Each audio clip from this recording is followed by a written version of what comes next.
on the day that you die, how will you measure your life? How will you evaluate it? How will you know if you lived?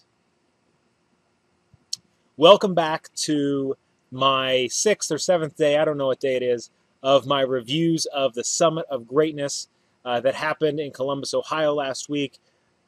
That was a question that Brendon Buchard asked us to evaluate and to answer for ourselves and to come up with questions about how we would evaluate our lives when that day comes. We're all going to die. There's no doubt about that. And if we're going to die tomorrow, if we're going to die tonight, or we're going to die 70 years from now, or 105 years from now, at some point, our time on this earth will end. And we're going to have to ask ourselves a certain number of questions in order to evaluate our life. Brendon Buchard is the person I'm going to talk about today. I'm actually going to spend 2 days talking about him and his message because it was really impactful, and it's not enough to fit into one 10-minute session. So I'm going to make a couple 10-minute sessions talking about his story or what he shared, and then also some of the research he's done in terms of high performance habits and what the highest achievers and the most consistent high achievers do every day to achieve greatness. And first, how we're going to evaluate our life is something that many of us may have not even asked ourselves. And is something that I haven't actually asked myself before the Summit of Greatness. And what struck me about this was Brendon's story. I fortunately have never been in a near-death experience. I've had family members who've died when I was younger. I've had friends pass away, various reasons. But never myself have I felt my own mortality. I understand that life is fragile and there is only one life. But never have I asked myself how I would evaluate my life. Am I going to evaluate my life by as much money as I make, by the number of awards I get, by the house that I live in, by the relationships that I have, or is it that I make a difference, or how? What am I going to do to measure my life? And Brendon Buchard had a near-death experience when he was 18 years old, was going through a rough time, got in a car accident, but he had to sit down.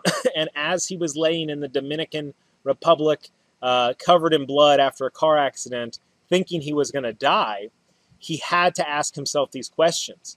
And the questions he ended up asking himself were, did I live? Did I love? And did I even matter? And at that point, he describes a scenario where he sees his life flash before his eyes. And it's not like you see it in the movies, as he described. It's not from a third-person view. He saw the world from his view. And he remembered specific moments with his mom and his sister and his family. And when he was asking himself these questions, he really couldn't answer yes to if he lived, if he loved, or if he even mattered. And so from that moment on, he decided that he was going to live his life and he was going to evaluate his life every single day with those 3 questions. Now, I encourage you to develop your own 3 questions. You're more than welcome to use these 3. You're more than welcome to have more than 3 or come up with your own. The questions that I've started to ask myself at the end of every single day are the 3 questions Brendon asked. Did I live? Did I love? And did I even matter? As well as a 4th question, did I do good? And for me, it's that did I do good is the next step that I want to do. I can matter, but I want to make sure I'm doing good in the process. I want to make sure that I'm doing good in loving. I want to make sure that I'm doing good in living. And I want to make sure I am doing good in the rest of the world when I matter. And he was very honest. And he's like, you're not going to go to bed every night being like, yes, I lived. Yes, I loved. Yes, I mattered today. You're not going to go to bed every single night answering yes to all those questions. Life is full of ups and downs, and greatness is a journey, as he says. But if the sum of your days, if you can go to bed most nights and the majority of the nights and say, yes, I lived today. Yes, I loved today. And yes, I mattered. Or for me, and yes, I did good. Then you're going to be living a full, abundant life. And you're going to be living the greatest life you can. Right? And with that, when you have that frame set and you're using those words and you're asking yourself those questions, you're raising your energy level and good things are going to happen to you. So that was only a small part of the message I wanted to share today.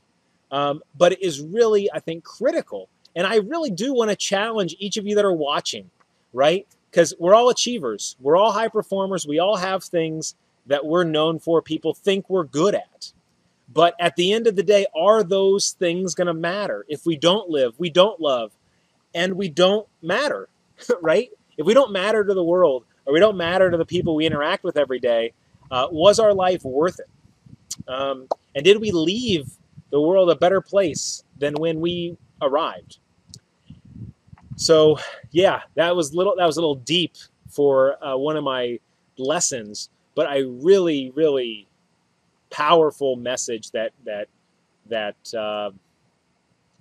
still gives me goosebumps when I think about that and I think about his story. The other thing he talked about, besides the high performance habits, which I'm going to do in tomorrow's video, but the other thing he talked about was very similar to what Chris Lee had to talk about in terms of thinking about what you want your life to be. What attributes do you want to come through? What do you want to be excellent in? And it may not be, making a ton of money. It may be interpersonal things. But you have to kind of trigger your brain to engage in the world like that. So one thing that he had us all do, and again, I'll encourage you to do this too, think of 3 things that you really want to work on. Think of 3 things you want to be every single day. All right, you got those 3 things? Type them into your phone, into an alarm clock. You can label an alarm. I think we've all done that at one point or the other. Set it for 1 time a day, 2 times a day, 4 times a day, and make sure it goes off. So at least 4 times a day, at least 1 time per day, you're looking down at your phone and you're seeing what you want to become. For me, my 3 words were giving, loving, and strong.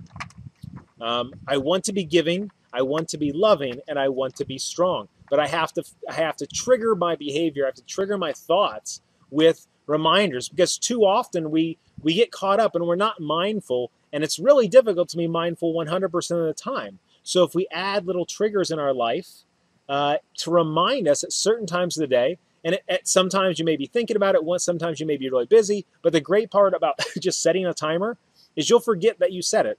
And then you may be at a really frustrating moment and it pops up and you're like, okay, Kent, today I want to be giving, I want to be loving, and I want to be strong. And you can do those throughout the day. Brendon had another trigger that he used about being bold, because he's really an introvert. He gets his energy from himself. He doesn't get his energy from being around a lot of people. But some of his job requires him to be around a lot of people and have high energy. And so one thing that he did, or one thing that he does, I don't know if he still does this or not, but every time he walks through a door frame, he tells himself in his head to be bold. All right? Be bold. I go in there and be bold. Every time he walks through a door frame.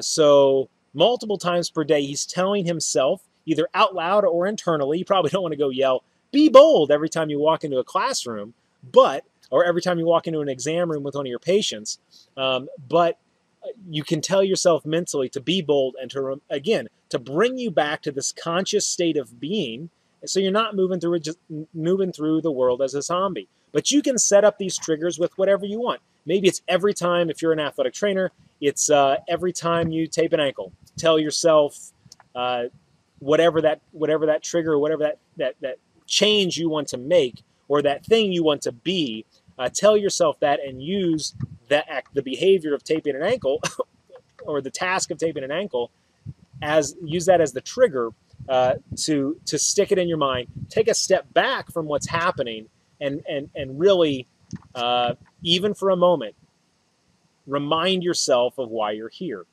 and remind yourself of what your goals are. So that's about all the time I have today for the first part of Brendon Buchard's message. Tomorrow, I'm going to go over the 6 key principles, the 6 habits of high performers. It's called, his friend has a new book, High Performance Habits. I just got it the other day. It's a thick book, but really interesting research design, something like 2 million data points. So an academic level of research, academics peer-reviewed level research on the 6 correlates to long-term high performance, long-term success. And I'll share those with you, and share what Brendon shared with us regarding those.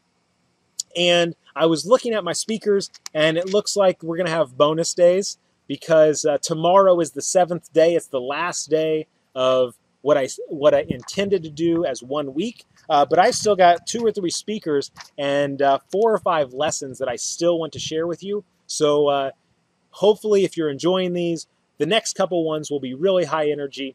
They'll be really insightful and give you things that you can take away with you to think about and share with the people around you. So if you enjoyed this, make sure you share it on social media. If you have any comments, leave them below on the YouTube link, or shoot me a message. I'll be happy to answer them. Thanks. Have a great day. And until next time, remember to be great.